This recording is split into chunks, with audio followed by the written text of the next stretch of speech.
Bizni barcha proktologik operatsiyalarimizning narxi 6 million so'm. Mana shunga ayrim odamlarning fikr mulohazalarini o'qib eshitiraman. Botirjon 4069 5 minutda 6 million san insof bilan da. Ikkinchisi Afruza Botirova ekan.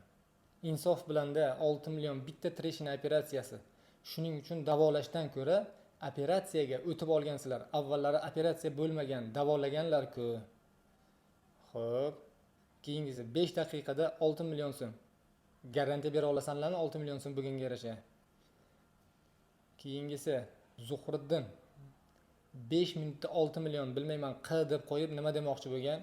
Bizni tarafni olib shunaqa pul olish uchun o'qish kerak edi-da, biza joyi kelganda $2000 berib ketdik 1 soatiga.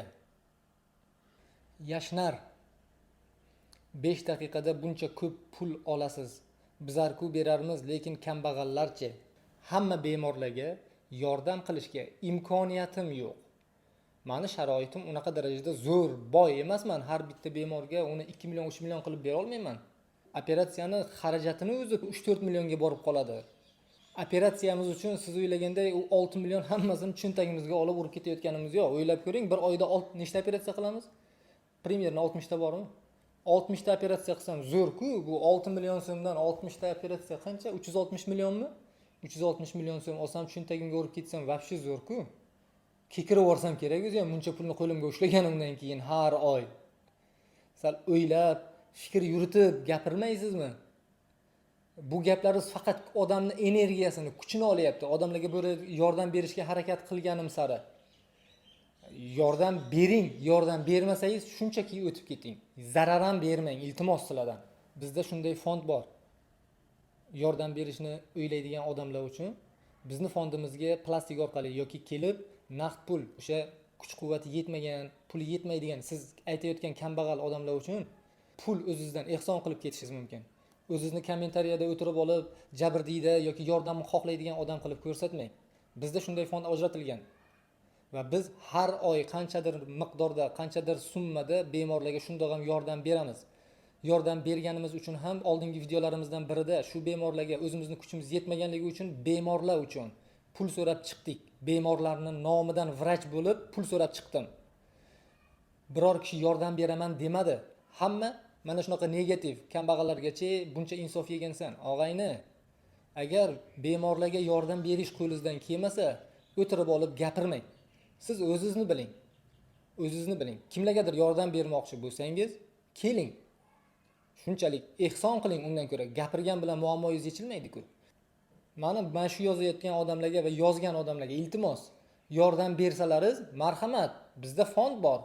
Kimdir kelib shu bemorlarimizga yordam berishi mumkin. Xohlasa tekshirsin bemorni kam ta'minlanganligi haqida. Bizda hamma hujjatlarini beramiz u bemorlarni. Qaysi bemorga sarflanganligini. Agar yordam bergilaringiz kelmasa, gapirmanglar, iltimos. Gapirmasdan shunchaki o'tib keting. Yana bitta oxirgi kommentariyamizni, asobiy kommentariya, buni eng oxirida olib qo'ygandim. Bu odam shifokor yozgan gapi. Такое впечатление после просмотра видео, что максимум унизили врачебную этику с попрошайничеством. Man bu tilni zo'r bilmayman. Lekin bu videom o'zbek tilida edi va o'zbek tilidagi videoyimda rus tilida javob qaytaribdi. Demak, o'zbek tilini yaxshi biladigan odam. Mani tushunishim bo'yicha qisqacha shu bemorlar uchun pul so'raganimda bu vrachebniy nimani eng pastki darajada uribdi, xuddi qarz yoki sadaqa so'raganday bo'ldi deb yozgan, adashmasam. Balki shunaqadir, bilmadim.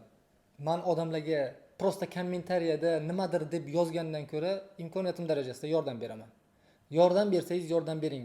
Vrachebniy nimanidir tushirgan bo'lsam, u sizniki emas, men o'zimnikini tushirganman. Tushuntirib bildimmi sizga? Siz o'zingizning ishingizni qiling, boring kasalingizni davolang, boshqa ishlar bilan shug'ullaning.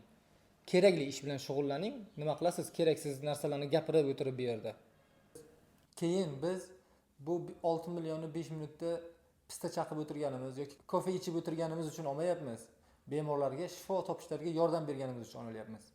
Shu uchun ham agar siz ham 10 yil oldin hozirgiga o'xshab negativ yozib o'tirmasdan bizga o'xshab kitob o'qiganingizda edi, biz ham shunaqa 10 yil oldin sizga o'xshab negativ yozib o'tirmaganimizda eshakday azob chekib kitob o'qiganimiz uchun shunaqa holatga kelganmiz hozir.